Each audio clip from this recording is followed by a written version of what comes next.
So Natal, it was one of the cities that hosted the World Cup this past the 2014 World Cup.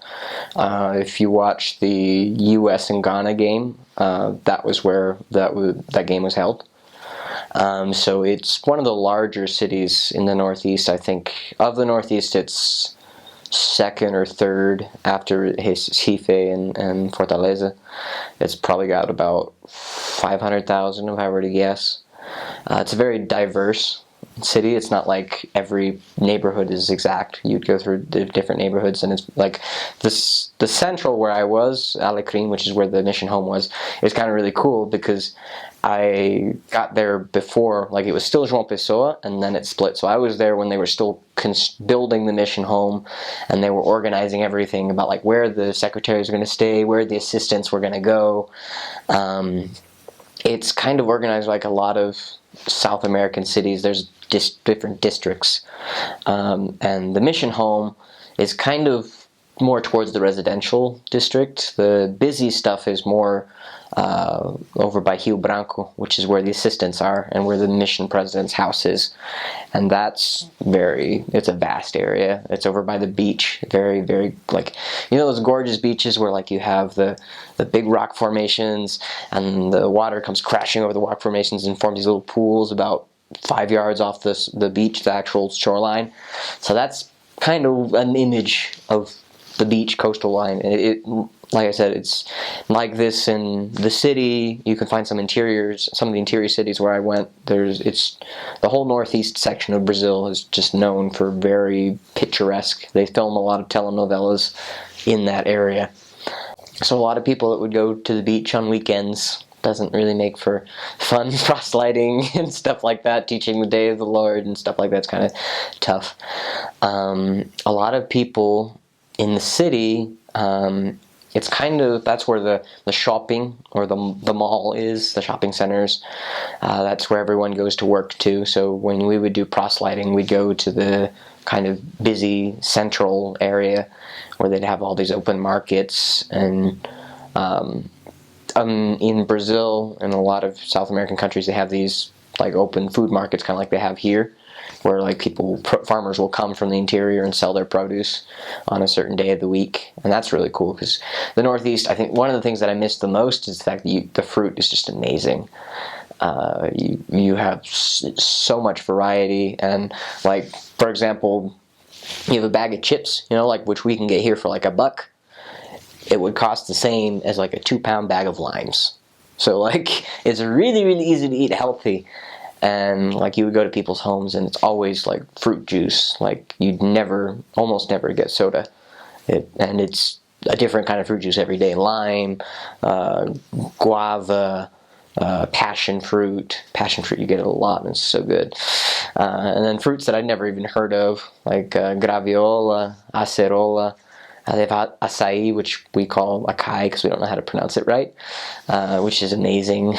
And just, yeah, lots of diversity, I guess. As far as like the makeup, it's mostly kind of like what I was saying earlier. A lot of people of African American descent. Every once in a while, you run into someone that's more European, because you'd have a couple more people.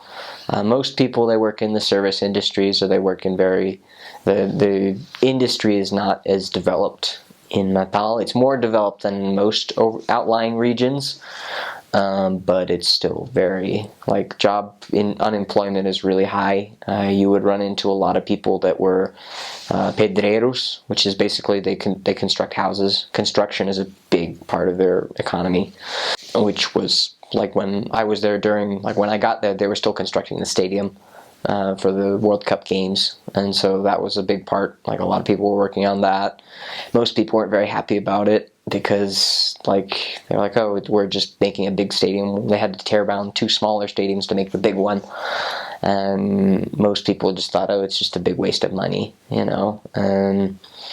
But at the same time, they were excited because, it was the Cup, and when the games actually started rolling around, it was crazy because, like, the whole city shuts down. Like, Brazil, during the World Cup, you really have to be there. Like, when people would get close to scoring a goal, like, the whole street goes, and then when they score a goal, like fireworks, explosions, everyone just yelling and screaming. Like the mission president told us specifically, he was like, "Yeah, you can watch the Brazil games in the homes of members," because he knew, like, I remember this was even before the cup. This was like a year before the cup started. They were doing friendly matches against Russia. And you think, okay, Brazil-Russia, that's not really much of a matchup. I don't think many people are going to watch that.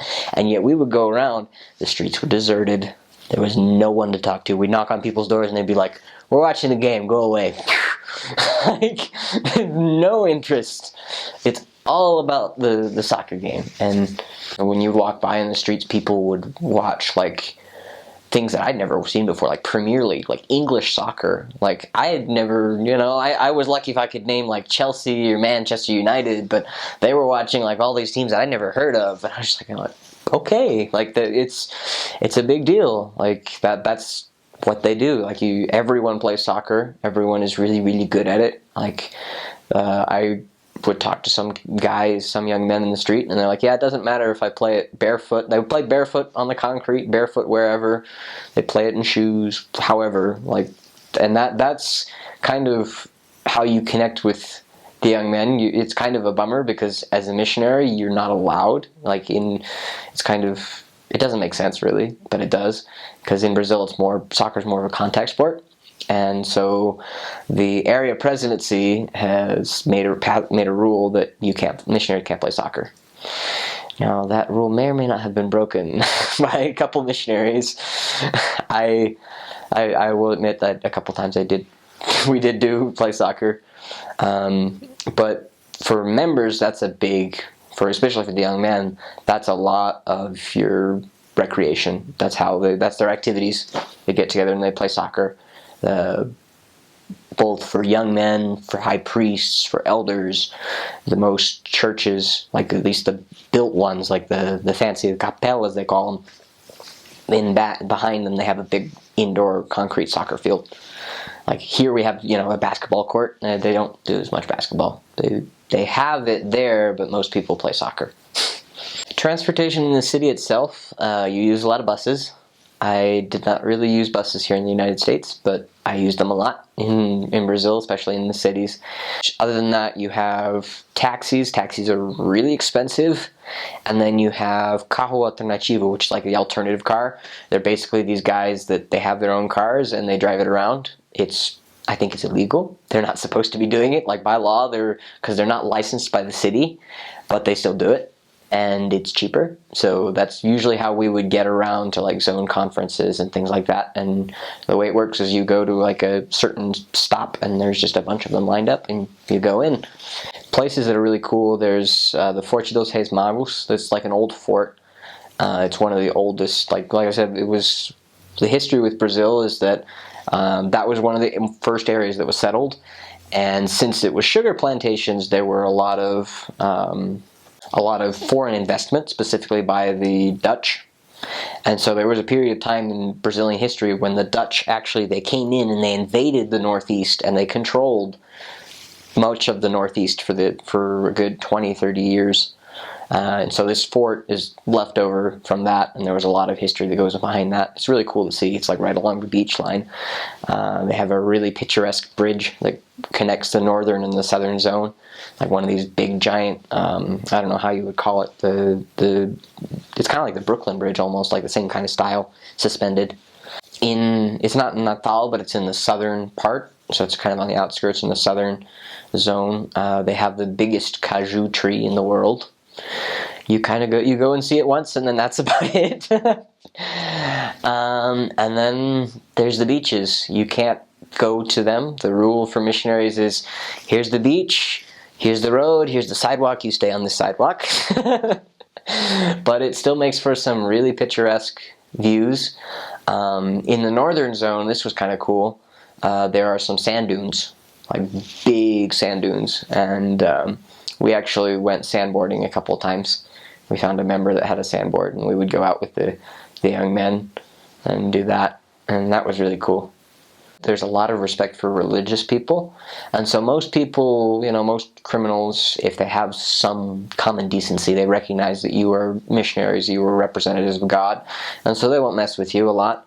Every once in a while, there are certain neighborhoods that crime is an issue. Usually for sisters, it's not a deal. It's not a big deal because they're sisters, and the mission president is very specific to place them in areas that are low crime and very, where that wouldn't be a problem. But usually there's not really a huge issue, and you're not usually carrying much.